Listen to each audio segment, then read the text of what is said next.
All right, ladies and gentlemen,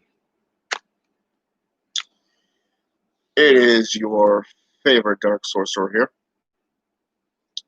and today I'm going to do a book review, something I haven't done on this channel in a while.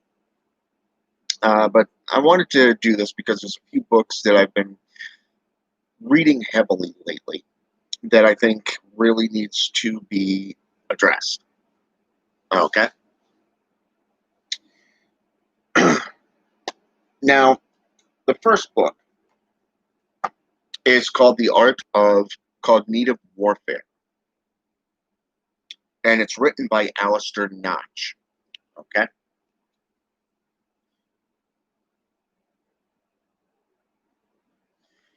Now, I like Alistair Notch as a theistic Satanist. He is a magus. He runs his own coven. Okay? He's got a lot of good, stuff going. He's got a pantheon going. He's got a blog. And on top of that, he's also got a course that he's putting through. So, I mean, that's pretty cool. I applaud him for that because he's one of my favorite authors. Okay, but more than that, he's also a fellow Satanist. Okay, his thoughts are very pure. His thoughts are unique because you don't see many down-to-earth Satanists out there these days talking about the world, talking about their practice, talking about how to employ what you do within both worlds. How do you approach an altar? Your outer sanctum versus the inner sanctum. The difference between religions, even, or philosophies for that matter. These are all things that Alistair Notch literally gets down to, not just his own personal practice. He's got about 10 books out, about 10 or 11 books now. I know he did recently, within the last few months, release a notebook, which that's the only one I don't have at the moment, is the notebook. But I've got all his books so far. And I have to say that his works are very original, very unique. They're not based off regurgitated materials, not like Anton Zandalov Bay or political bullshit like the how should I say this? The TST, the temple, the Satanic Temple, who's only in it for popularity, money, and to sue people, basically. He's not in it for, sexual gratification and stuff like that, like the JOS, the High Priestess Maxine, okay, whose every video is about masturbation and sex and all that shit. It's only so much of that you can actually listen to before you simply just start avoiding those videos. But Alistair Notch, I'm very impressed with his books. It's right up there with Vocal Colocus Aureax, the book of the Divine Black Flame of Satan, which is like a 7-book series. It's not a series, it's more of 7 books in one. Very, very down to earth, Cathedral of the Black Goat type stuff.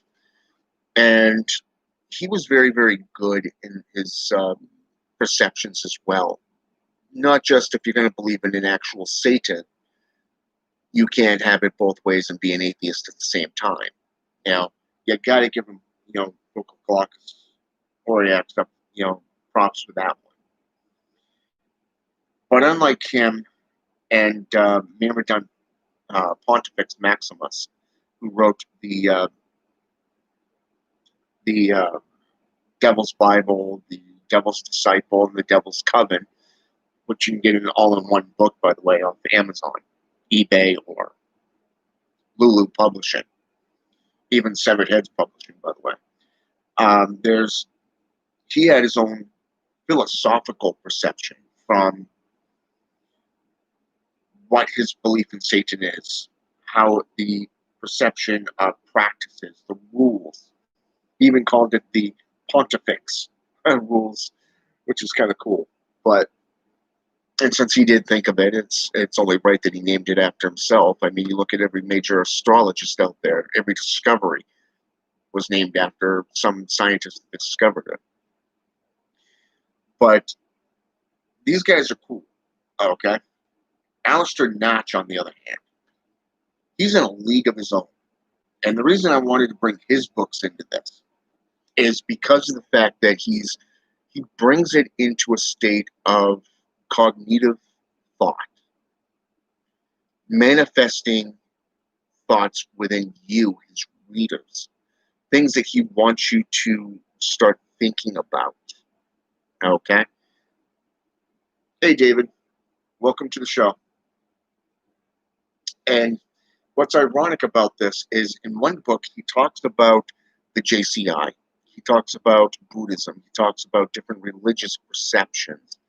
And it's only in that one book that he did that in, but it was a nice, thick book and very well worth the read. The Inner Sanctum, Volume 1, 2, and 3, very good books on learning to respect the inner sanctum, the outer sanctum, how to prepare for rituals such as satanic magic or satanic ritual, which is 2 of his books. Very, very, very well written. I would recommend Alistair Notch to everyone who wants to get into Satanism because of the fact that Anton Szandor LaVey's book, it served its purpose for the time. And the reason that I state that it was from the time, or for the time, is this. The first half of the book sets forth a philosophical pathwork, leaving the last 2 books, the second half, open for interpretation. Meaning anybody could sit there and look at it and go, well, I don't agree with this, so I'm going to make it like this. When you get into a path working that is solely about the individual, such as traditional Satanism or theistic Satanism, spiritual Satanism. Now, I want to be frank here because theistic and spiritual Satanism, in my own perception, is the exact same thing. So I just call it theistic Satanism. Magus Notch is a solitary practitioner, but he is also a head of a coven. And what's ironic is we don't always want to become teachers. We don't want to become ministers. We're just normally happy doing what we do. But at some point in your career, you're going to evolve, and you're going to be placed on a path of ordination, and you're going to become a minister. You're going to end up wanting to run an order or a coven.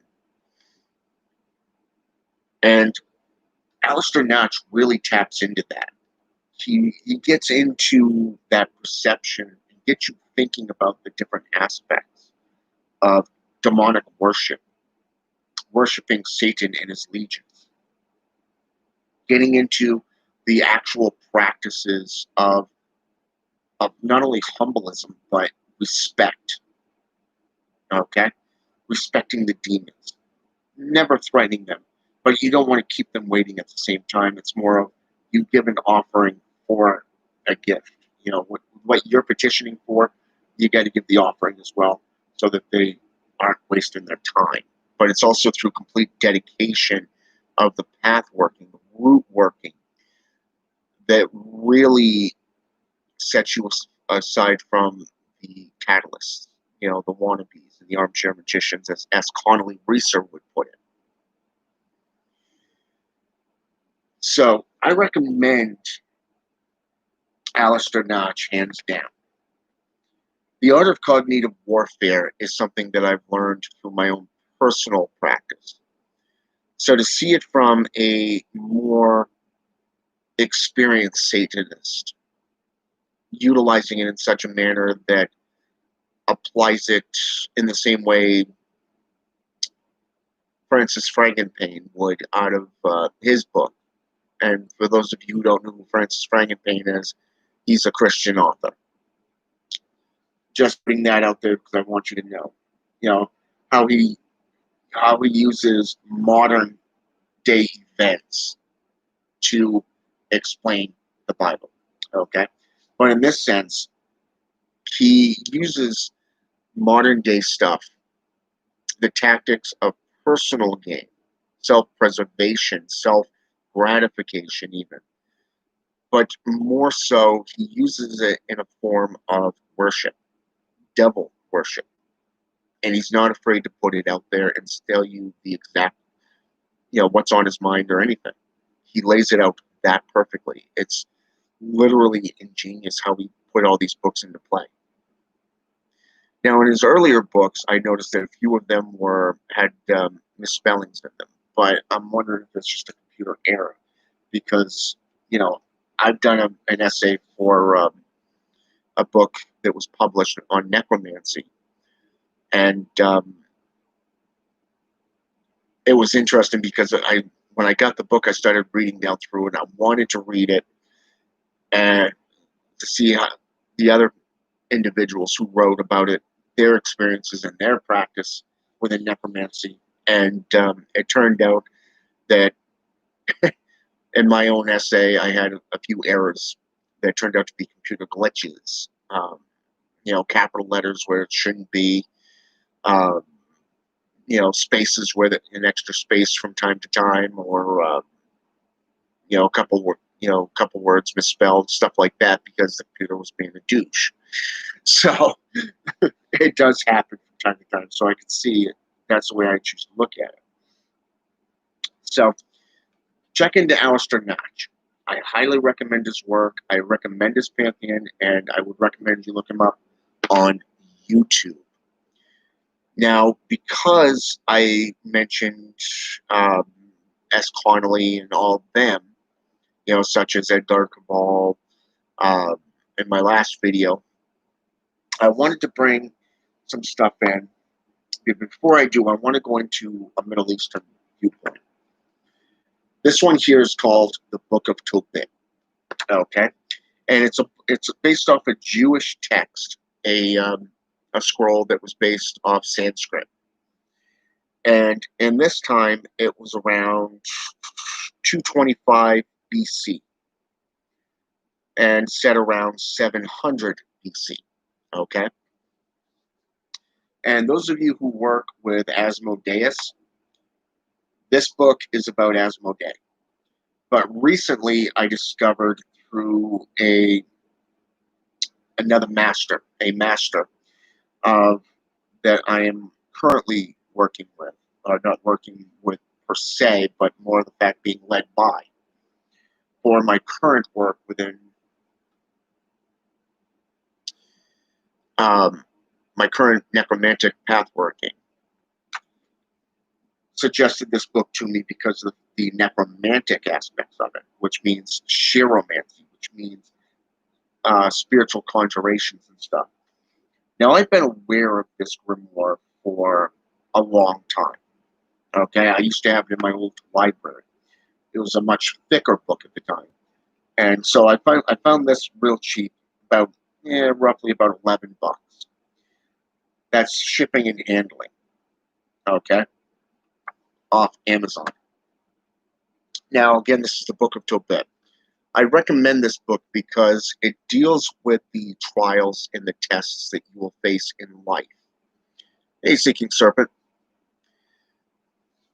Now, when we think of tests and trials and what the spirits put us through, literally, and this is going to get us into the next set of books that I want to talk about. And this particular book deals with a demon lord, one of the 9 kings of the Galatia, who was infatuated with a human female. So much so that he literally killed her former suitors. Okay? Literally killed them. 7 of them, to be precise. And so the 8th suitor, the last brother, petitioned a higher up angel on how to keep Asmodee at bay. So you can see the applications of angel and demonolatry, Satanism even, dealing with demonic activity, the fallen angels, such as Lucifer, Abaddon, um,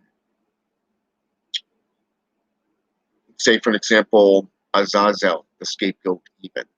So you're seeing how that plays in, but also the image that was put forth of how demons are associated, like the Coco daemon in Greek would be destructive in nature, or the dark elven in Norse mythology is seen as harbingers of death. They bring plagues, devastation, destruction. But you also see where Asmodee is not only a demon of wrath, but he's a demon of lust, desire. Okay? So the Book of Tobit really, I was really impressed with it because of the fact that it really tells his story, his mythology, from the Jewish perspective, the Hebrew perspective of the Middle Eastern territories at that time. And it's completely different from how he's viewed today. Okay? So I would recommend that you get into that one as well. And like I said, dealing with this and going into these next books. Now, as you know, I've been practicing necromancy now for a year and a half on a full-time basis. Not just as a Satanist, but also a necromancer. And I'm really digging it. And this is and the tools and the rituals that have been put forth in this aspect. Calling on demons like the Pact Maker, Lucifer Drafarkal, the scribe and Pact Maker Keeper. He's basically the legal justice for the underworld. Okay? Working with my patron, Astaroth. Okay?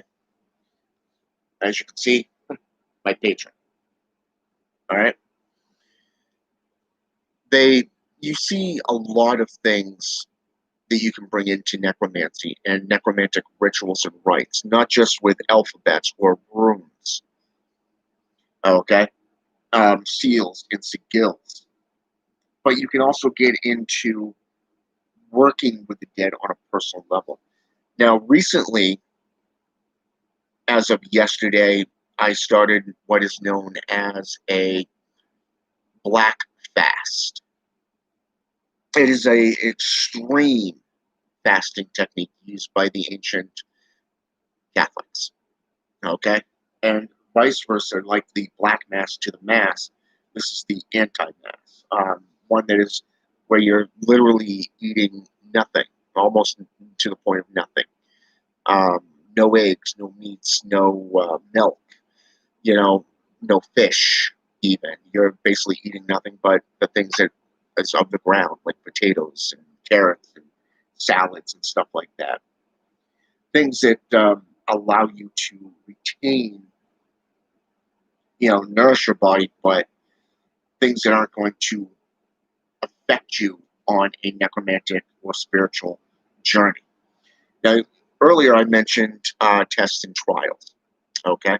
As of yesterday, I was placed on a trial, placed on a test. And the reason for this is what is known as grave lording. Okay? It is becoming a grave lord of a cemetery and becoming that wraith, that haunting figure in the graveyard. But more so, the controlling of the spirits, where the spirits of that graveyard choose to place you as the head of that cemetery in the spiritual world. Kind of like working with Zazazel, the buried king, in his tower, the Tower of Atrophy. Okay? So you're really seeing how working with the Zashira, the Witch of the Vile Depths, and working with the alchemist, and working with the Lord of Time, the God of Time, working with the infernal speaker, okay, and going all the way up to the grave ascender, the ascending of the graves and stuff like that, really play into effect here. It's It's very spectacular. So last night I actually did this. I actually put the petition forth and stated clearly my intent. So over the next month, this is what I'm going to be doing: is these necromantic rites, these rituals, and doing all these tests and trials.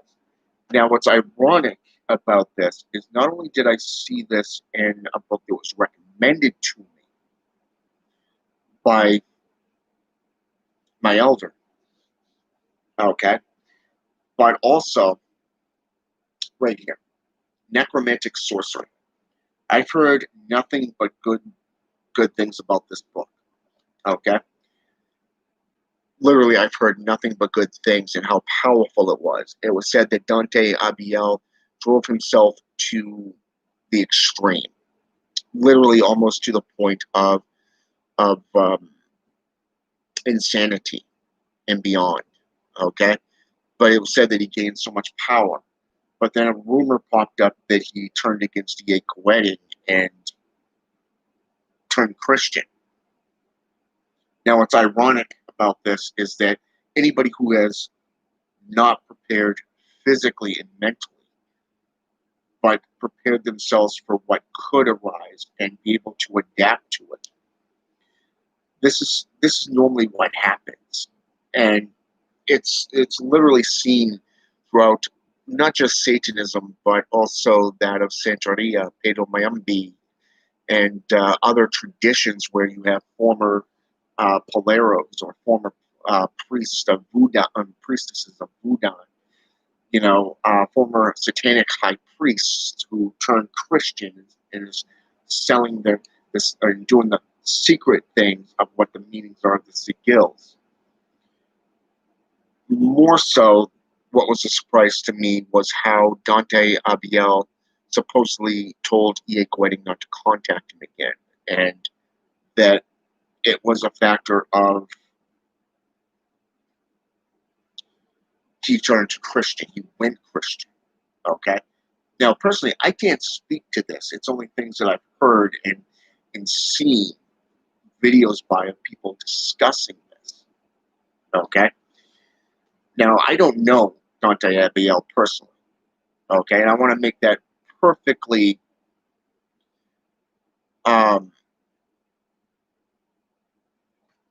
personally, how should I say this, connected to him. I don't know the guy at all outside of this. All right. But this book here really delves into necromancy on a spiritual level, not just astral projection, dealing with items of the dead, dealing with, how should I say this?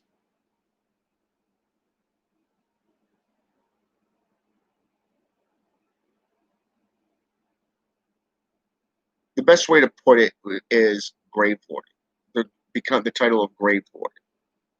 Being given that power, having that connection to the underworld through, say, an athame, perhaps even an accursed item, like either, like, say, the athame or a skull, stuff like that.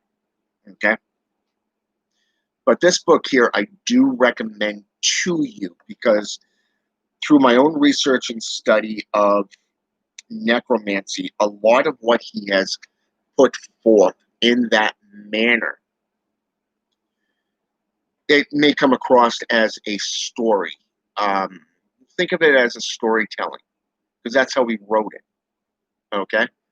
Custom Incense, Lowland, welcome to the group.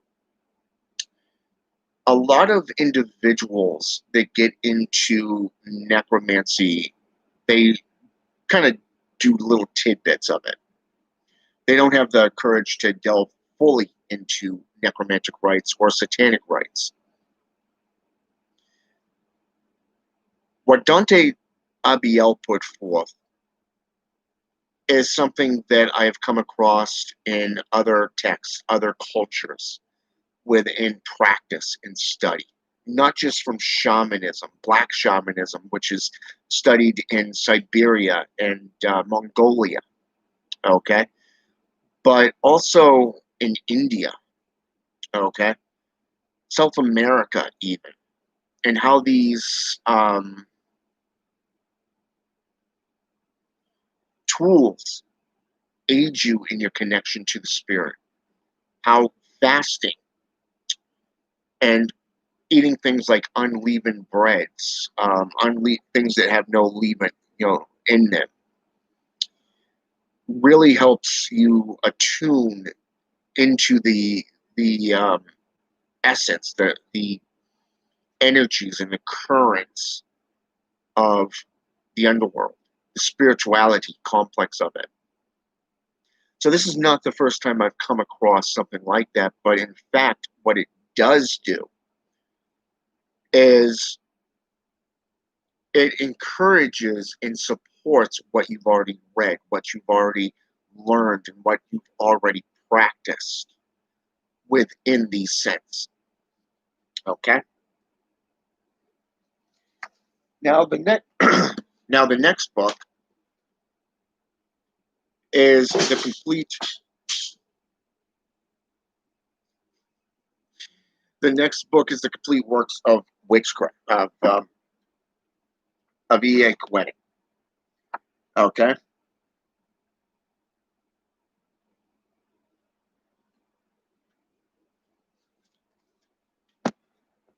Now, the first book out of this, the Temple of the Kingdom of Flames, rather, I should say, the Kingdom of Flames. I was not really impressed with that book, that grimoire. It lacked flavor, it lacked substance, and most importantly, I thought it could have been written a lot better. It seemed to me like it was written by a fifth grader, maybe somebody in middle school or high school level at best. So I was not impressed with the Kingdom of Flames. But in this book, you're talking about 7, 8 different tones. Okay, the works of darkness. The works of darkness really got serious about the topics, and I was really impressed with it. Not only through the breaking down of what a sorcerer is, what a practitioner is, what a dabbler is, what is a sorcerer, but also the historical value within it. It really had substance. It really spoke to me. The practice of evocation and delving into the darkness, completely giving yourself over to it. That is something that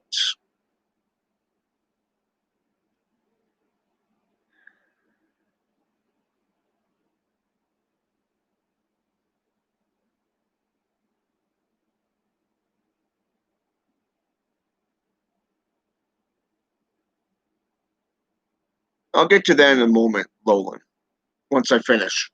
I'll answer all your questions at the end.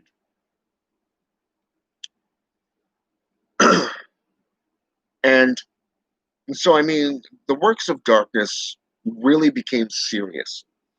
And when you get into things like baneful magic, evoking eternity, I used to have evoking eternity. I liked that book. It really spoke to you on a sorcerer's level. The spider and the green butterfly, voodoo, voodoo crossroads of power, questing after visions, making conscious contact, and ipsimus. Okay, in the book of Azazel. Okay. Now, what's funny is all of these books that came after that, out of the after the Kingdom of Flame, were serious in its own levels, its own discussions. I guess it comes down to the writer, really, and how well they were prepared to write it. Now, it's personally, evocation is the better way to go. Okay, not just invocation, but evocation. And I really like both of them. I would recommend the complete works to you because it sets forth a series of stages. The first is coming at sorcery from a beginner's level, okay? But then it shows you from a intermediate and advanced level. It's literally put forth as a teaching tool, a method for you, the reader, to learn and inspire to be. Think of it as tests and trials. I really like that book, and I do recommend it to you. Not just the books by, say, Sumner Threadwood, okay, which really keep it real. All right. Now, I noticed there were some things put forth here.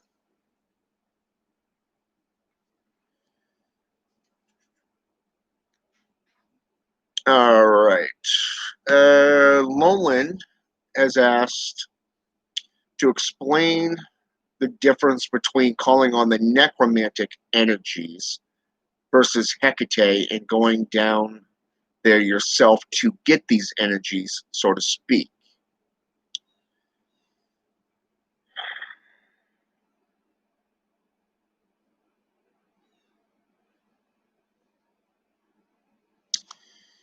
Okay, first of all, let's start it off with this.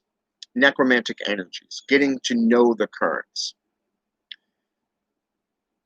Ever go to a graveyard and just walk around the grave, walk across the graves, walking amongst them barefoot? You know, Sorceress Cagliostro would use a razor and mix her blood in with the graves. Okay?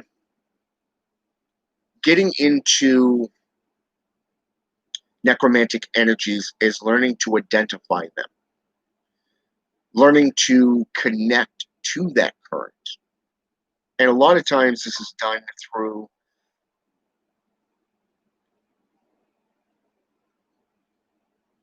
how much you put into it, your rituals, how well you're prepared for these rituals.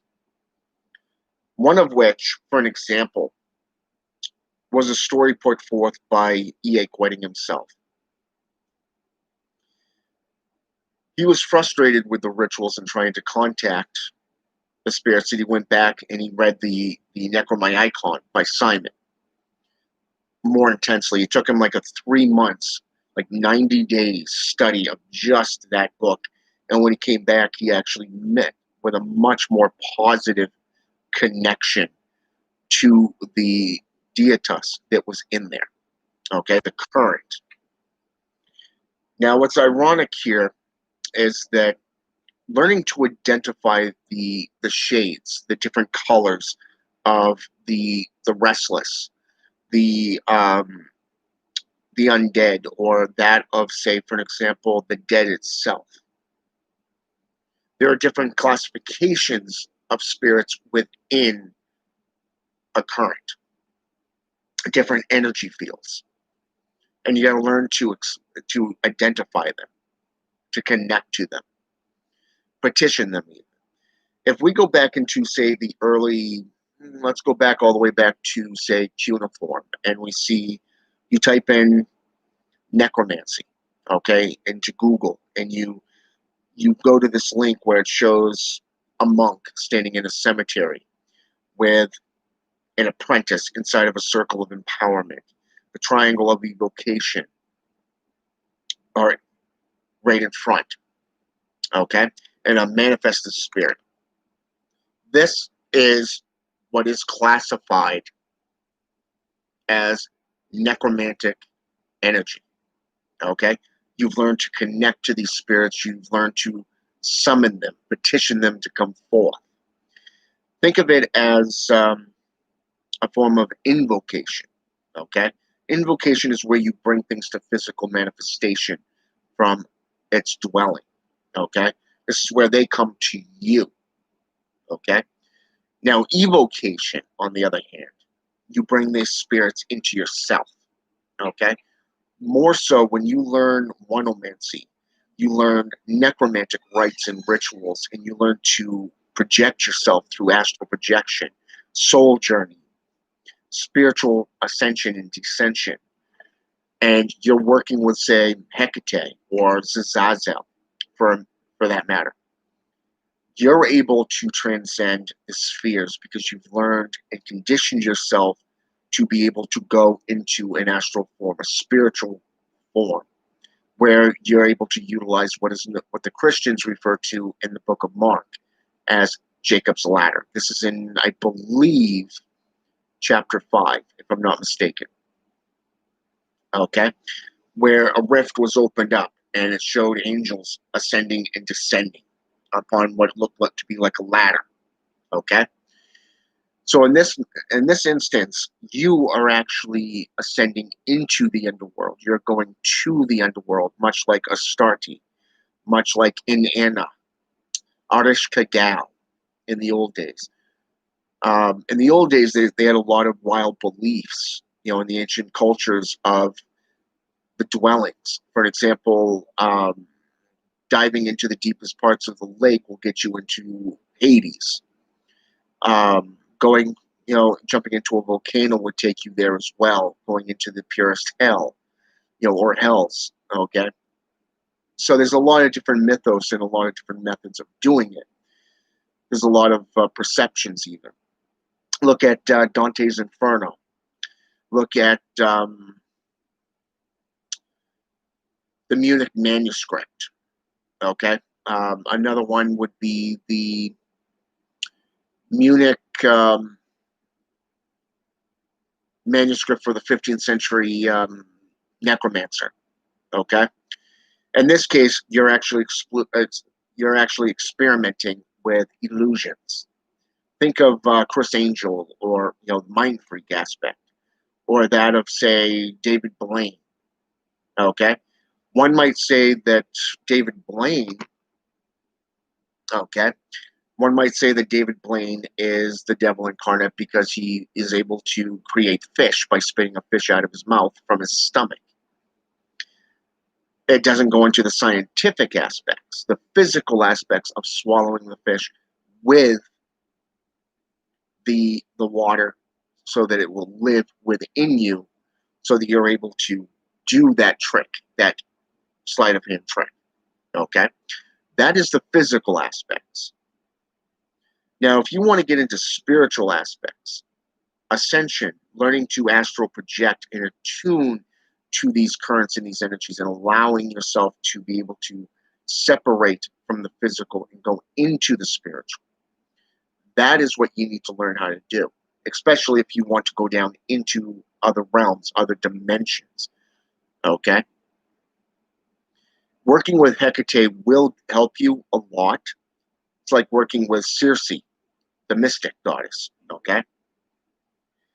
You might want to work with Astaroth. Okay? Astaroth will teach you quite a bit. Zaniel will teach you quite a bit.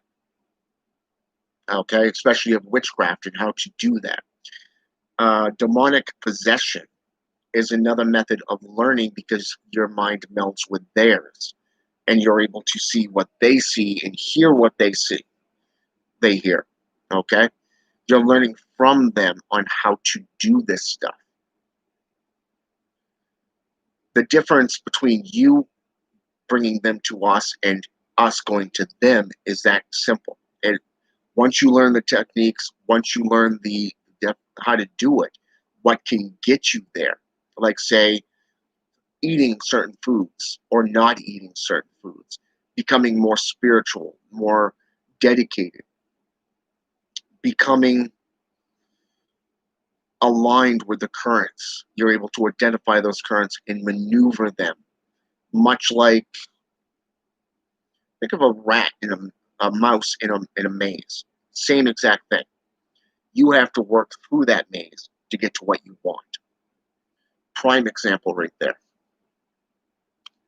Let's see. Yes, The Kingdom of Flame was actually his first book that he put out, if I remember correctly.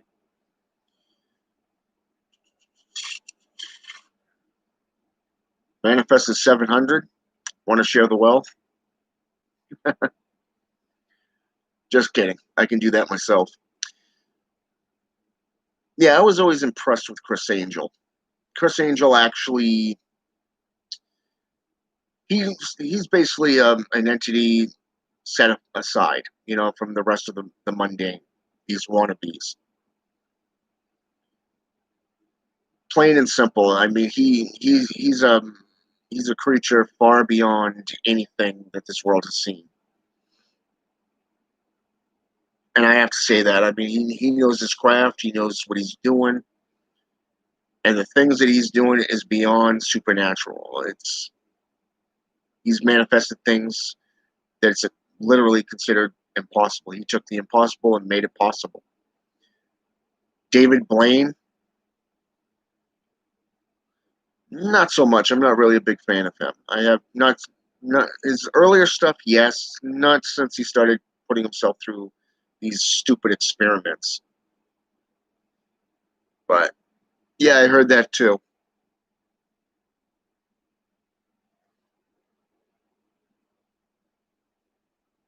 Correct. Custom made. Speeding that vibes for others to manifest.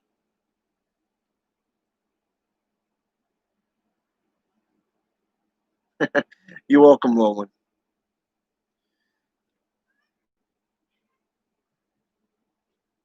So, anyways, I'm just pecking on my cat. She's at my feet looking for attention. So, I'm giving her attention. But yeah, it's the perception of necromancy and what you do. You're able to do a lot. It's only through the mundane limitations that you're held back. When you learn to separate yourself from the current of the mundane, these limitations, you're able to see and view what is possible. You're able to discover who you are and what you want. You're able to go beyond that. Okay? You look at you look at the hermit. You look at the hierophant. You look at the magician. Okay?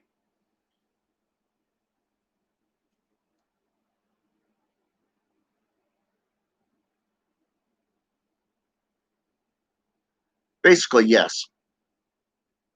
I mean, you consider the Bible in itself is nothing more than a book of demonology. It's a book of spirituality.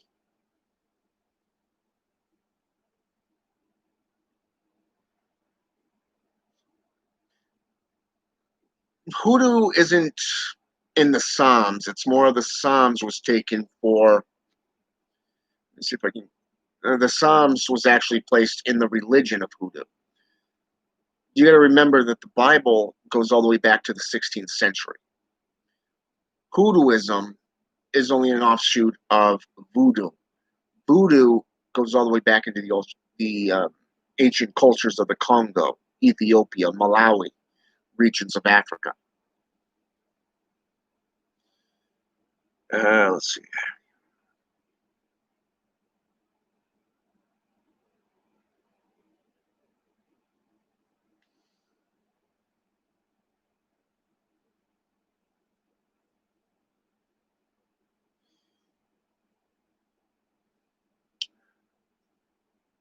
You're talking about that Asian girl, the one that started out with the dolls.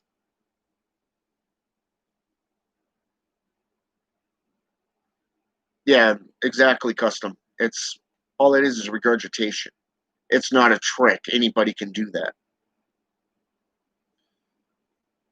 But no, seeking serpent. You mentioned arena. You talking about that? Okay, so it is her. Okay, yeah, I've seen her. I actually like her work. Very creepy and gothic, but at the same time, when you look at what she's capable of doing compared to, say, some of these demon magicians that you see on YouTube, for an example, her stuff is spectacular. But there has been a few others that have come onto that show that has their own unique blend of spirituality. For an example, there was that one African American woman. So I think no, was she African American? No, I think she was from London. I think she was English. She took one of the judges, the blonde judge there. I forget the girl's name, but she took her down underneath the stage and was talking about a woman that was persecuted for witchcraft, and then she changed appearance. And then as they were coming back towards the stage, she changed again, back to her normal self. That woman was spectacular. I love that performance. But a lot of what's on there is just stuff you've seen too many times. It's regurgitated material. It's the same old bullshit that people do left and right. It's been done to death.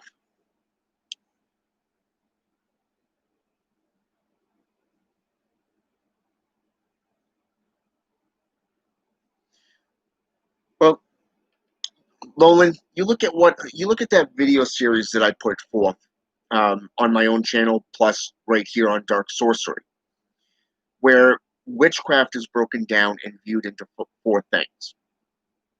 Number one, you have the point of entry. Okay. Number two, you have the manifestation. Number three, you have, actually, that's more possession, really. But you look at how it's broken down. You have witchcraft, necromancy, divination, okay? And then you have possession, okay? These four states are what makes up witchcraft and how witchcraft is seen. This is throughout history, even long before the JCI even came into play, okay? You go into Swedish, for an example, you look up Hexa. Hexa is a witch. More specifically, it's another name for witchcraft. You go into Greek, Nikia, okay, the earliest form of chiromancy, form of witchcraft, spiritual manifestation, conjuration, and association with the bending of the energies and currents. You go into Welsh and you now have Wicca or Wiki, okay, which means witchcraft or practicing. You go into the Latin definition of nigromancy, meaning the art of black magic, whereas necromancy in Greek is actually associated with the definition of the dead. Okay, and a lot of people, some individuals believe that we should be going by necromancy and not nigromancy because it has a much cleaner sense of reputation. And it's like, what's the point of going with something that clean? Do you want to be like a Christian? Do you want to be like a Catholic? Do you want to be one of these white light practitioners where you don't want to step on toes and actually manifest reality? Okay, and show what can be done through the forms of black magic. This is like going into voodooism and seeing how if a boko or bokor is caught, they would be stoned to death because their works are associated with demonolatry, selling their services, and seen as lesser magic. Okay, but yet, doesn't the other side do the same exact thing? It's your perception. So there's a lot.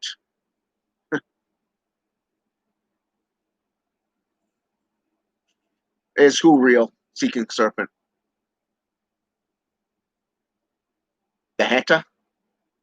The Strega? The Edgy?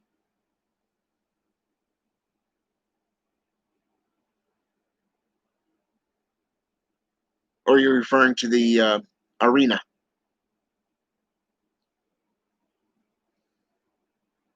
And it always does. It's custom.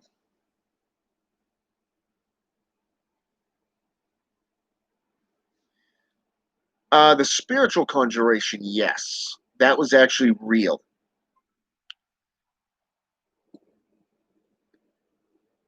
It was a very unique performance, which is why she got the go ahead to go back for a second round. I don't, after that performance, after the second performance, I didn't really see the rest of that season, so I couldn't tell you if she won or not. But Arena did win. That much I do know. I haven't watched that show in, oh, it's been a couple of years. Namely because I got tired of seeing the same old stupidity. It's, it's kind of like putting Big Brother and Survivor from different locations. It's not, it doesn't interest me. But anyways, the book recommendations. I hope that you guys go out and get them. I do hope that you look into Sumnus Redwood's books. I do hope that you get into Alistair Notch.